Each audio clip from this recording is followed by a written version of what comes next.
INDI के गठबंधन से क्या बीजेपी घबरा गई है? आगामी चुनावों के अंदर जो आईएनडीआई के अंदर तमाम जो पार्टियां एकजुट हुई हैं, क्या बीजेपी को उससे डर लग रहा है? क्या बीजेपी को आगामी चुनावों में अपनी हार लग रही है? नमस्कार, मैं मोन्टू राजा। तमाम ये देखा जा रहा है कि विपक्ष के नेताओं पे जो सरकारी संस्थान है, ईडी, सीबीआई, इनके छापे पड़ रहे हैं। दिल्ली सरकार की अगर बात की जाए, आम आदमी पार्टी के कई नेताओं को जेल के अंदर ठूस दिया गया है। मनीष सिसोदिया से लेके स्वास्थ्य मंत्री सत्येंद्र जैन, संजय सिंह और अब आने वाले समय में आकलन लगाया जा रहा है कि राघव चड्ढा या फिर अरविंद केजरीवाल उसके बाद टारगेट हो सकते हैं। राघव चड्ढा ने क्या कुछ कहा है? राघव चड्ढा का साफ कहना है 2014 से लेकर 2022 की अगर बात की जाए तो तमाम ईडी सीबीआई के छापे 95% जो विपक्ष के नेता हैं उन पे पड़े हैं। कुल जो छापेमारी बड़े नेताओं पे हुई है वो 125 है, जिसमें से 118 विपक्षी दल के बड़े नेता हैं। उनमें राहुल गांधी, सोनिया गांधी, मनीष सिसोदिया और तमाम नेता बड़े शामिल हैं। राघव चड्ढा का साफ तौर पे यह कहना है आईएनडीआई के गठबंधन से बीजेपी डर चुकी है, इसलिए इस तरह के कृत्य बीजेपी कर रही है और गैर कानूनी तरीके से ईडी और सीबीआई का प्रयोग कर रही है। एक झलक देखिए क्या कुछ कहा है राघव चड्ढा ने। जैसा कि आप सब जानते ही हैं कि 2014 से लेकर 2022 के बीच में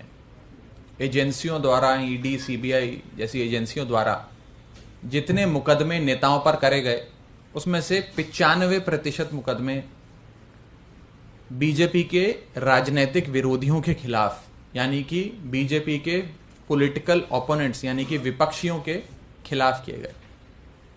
आप सब ये बात जानते हैं कि 2014 से लेकर 2022 के बीच में बताया जाता है कि 125 बड़े नेताओं पर मुकदमे हुए। 125 में से लगभग 118 बीजेपी के राजनीतिक विरोधी हैं, यानी कि विपक्ष के नेता हैं।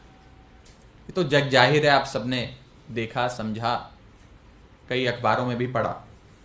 और बड़े बड़े नेताओं पर मुकदमे किए। मनीष सिसोदिया से लेकर संजय राउत तक, राहुल गांधी से लेकर सोनिया गांधी तक, पी चिदम्बरम से लेकर फारूक अब्दुल्ला तक, अनिल देशमुख से लेकर नवाब मलिक तक, सारे जो बड़े शीर्ष नेता हैं अपनी अपनी पार्टियों के, उन पर मुकदमे दर्ज करे गए और केसेस को पकाया गया।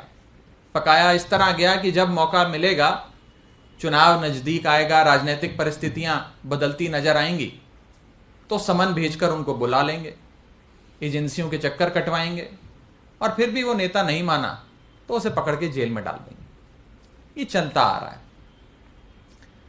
और इस बीच एक बड़ी राजनीतिक डेवलपमेंट होती है। वो बड़ी राजनीतिक डेवलपमेंट है इंडिया गठबंधन का बनना। इंडिया गठबंधन के बनने से भाजपा पूरी तरीके से डर गई, घबरा गई और भाजपा को यह समझ में आ गया कि अभी तक वो ये तमाम पार्टियां अलग अलग चुनाव लड़ती थी, वोट बढ़ जाता था तो बीजेपी सीटें जीत जाती थी, सरकार बना लेती थी। लेकिन इंडिया गठबंधन बनने के बाद सारे एकजुट होकर अगर चुनाव लड़ते हैं, भाजपा के एक प्रत्याशी के खिलाफ इंडिया गठबंधन का एक प्रत्याशी चुनाव लड़ता है तो भाजपा की सीटें कम होती हैं और भाजपा हार के नजदीक आ जाती है और लगभग हारती हुई नजर आती है। यह डर कहीं ना कहीं बीजेपी को सता रहा है और इसी के चलते हमारे सूत्र हमें बताते हैं कि एक योजना बनी है। इन पुख्ता सूत्रों का कहना है, यह योजना है कि जो टॉप लीडरशिप है इंडिया गठबंधन के पॉलिटिकल पार्टीज की, जो मेन नेता हैं इंडिया गठबंधन के, उन्हें पकड़ के जेल में डाल दो।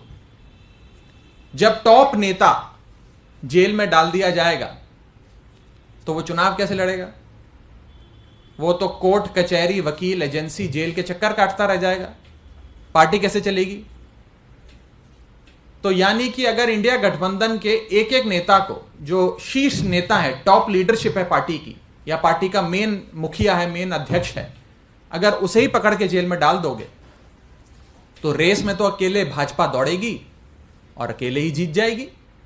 जब रेस में कोई दौड़ेगा ही नहीं उनके साथ तो अकेले ही दौड़ेगी और अकेले ही जीत जाएगी।